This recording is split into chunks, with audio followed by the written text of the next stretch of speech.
Tunashukuru Mungu kwa kutuwezesha kusoma through the Bible. So the journey continues and we are doing as a family in the house of God and also as a family back home. So the book of Daniel is the last book of the history books.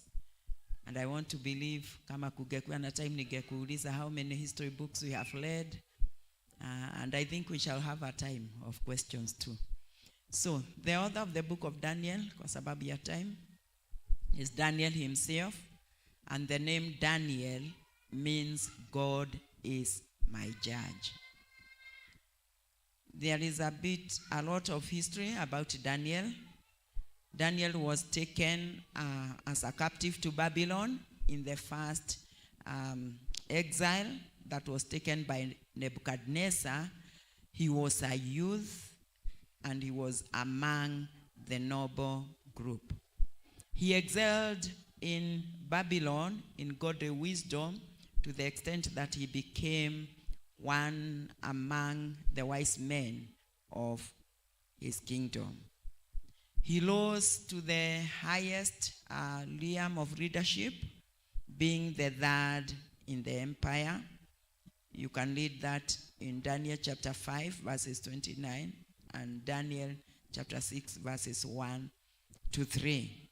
He served in that kingdom for about over 60 years, and he lived in Babylon, or he was in leadership during 4 kings: Nebuchadnezzar, Belshazzar, Darius, and Cyrus.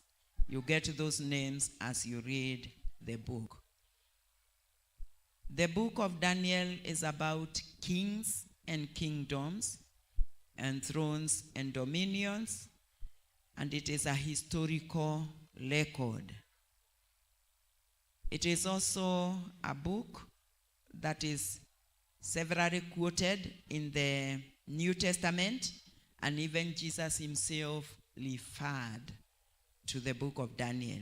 If you read in Matthew chapter 24 and verses 15, and also in Mark chapter 13 and verses 14.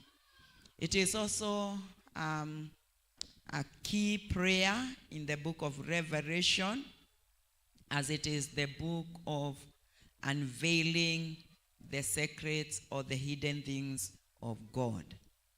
The purpose of the book is to give a historical account of faithful people who went to captivity and how God helped them and remained faithful.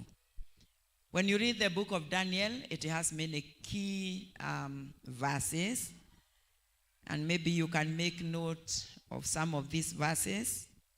Chapter 1 and verses 8, because it is the beginning of the excellency of Daniel and those other young men that we read in the book. Also chapter 2, verses 21 and 22. It's the key verse that we shall adapt because it shows the sovereignty of God. Make note also of chapter 7, verses 9 and 10, and also verses 13 and 14, especially Eve.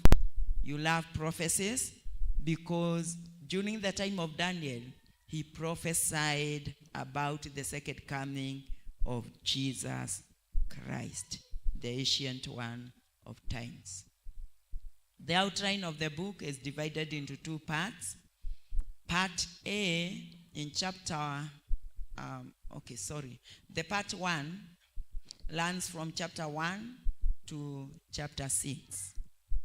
It is composed of Daniel's early life in chapter 1, Nebuchadnezzar's vision, interpretation of the image in chapter 2, deliverance of Shadrach, Meshach, and Abednego, who are faithful from the fire in chapter 3, vision of the harboring of Nebuchadnezzar in chapter 4, Daniel's experiences under the reign of Belshazzar and Darius in chapter 5 and chapter 6.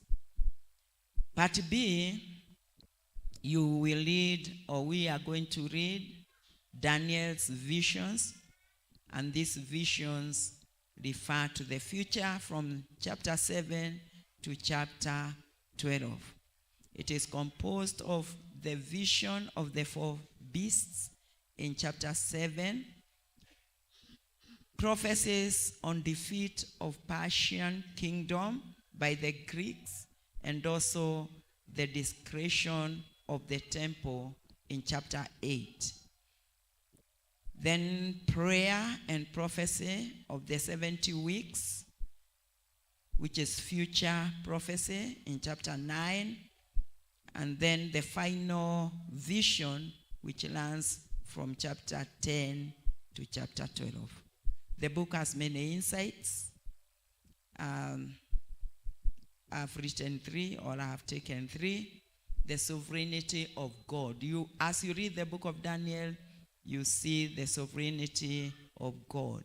Sovereignty means the supremacy in the rulership of God and the ultimate power over all the kingdoms. As we have said, the book is about kings, kingdoms.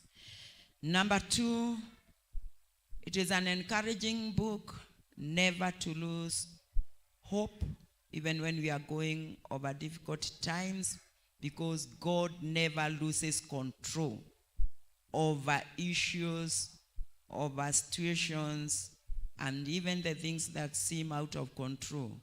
God is in the control. God controls the history of mankind and determines the destinies of people. So wherever you are, whatever is going through your life, remember God is in control.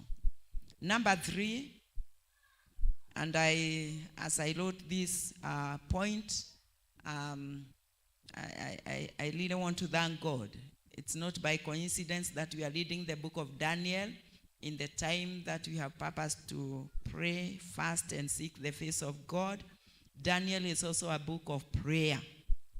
And therefore, as we read the book, I pray that our confidence in prayer and integrity and serving God may be highlighted in our lives. Shalom and God bless you. Amen.